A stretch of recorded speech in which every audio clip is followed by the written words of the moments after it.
आणि एक मोठी बातमी आहे, रायगड जिल्ह्यामध्ये शिंदे सेना आणि राष्ट्रवादी काँग्रेसमधील वाद मिटत नाही असं चित्र आहे। पालकमंत्र्यां पदाविरोधात अर्थातच वाद सुरू आहे आणि या कुरघोडी अजूनही सुरूच असलेल्या पाहायला मिळतात। अलिबागचे आमदार महेंद्र दळवी यांनी पुन्हा एकदा खासदार सुनील तटकरे यांना डिवचलंय। स्थानिक स्वराज्य संस्था निवडणुकीत एकला चलोचा नाराही दिलाय। तटकरे यांनी सुद्धा कोणाच्या टीकेला महत्त्व देत नाही असं सांगत दळवींच्या टीकेला उत्तर दिले।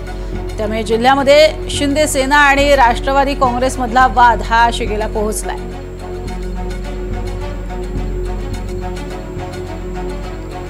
पक्षाच्या हिताच्या दृष्टिकोनातून अतिशय महत्त्वाचं आहे, पण आपल्या सगळ्यांनी येणाऱ्या आता स्वायत्त निवडणुकीमध्ये फार कमी दिवस उरलेत।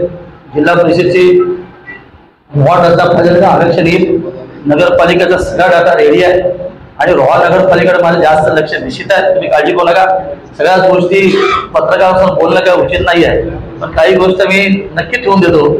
पण जेव्हा स्फोट होईल तेव्हा तटकरे आम्हाला पण नक्की आम्हालाकडे बघायला लागलं निश्चित आहे। ते ज्या काय आतापर्यंत जादूची कांडी फिरवतात त्याच्यापेक्षा वरची कांडी माझ्याकडे निश्चित आहे आणि त्यांचं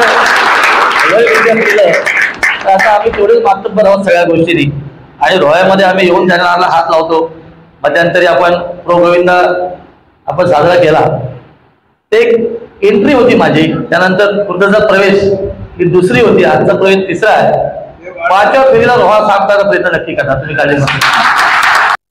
कोण काय बोलतो त्याला उत्तर देण्यासाठी माझ्या जिल्ह्यातले पक्षाचे प्रवक्ते मजबूत आहे, ते त्याला त्या स्तरावर उत्तर देतील, कारण प्रत्येकाचा उत्तर देण्याच्यासाठीचा एक स्तर ठरलेला आहे आणि त्याच्यामुळे कोण खालच्या पातळीवरती काय बोलत असेल, आम्ही आमच्या पक्षाने एक सभ्यता राखलेली आहे आणि त्या सभ्यतेच्या माध्यमातूनच आम्ही वैचारिक याच्यावरती उत्तर त्या ठिकाणी देत असतो।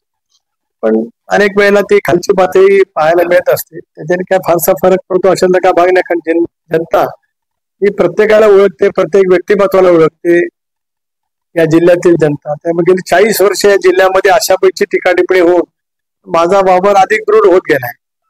मला आभारच मानले पाहिजेत अशा शब्दात कोण काय बोलला असेल।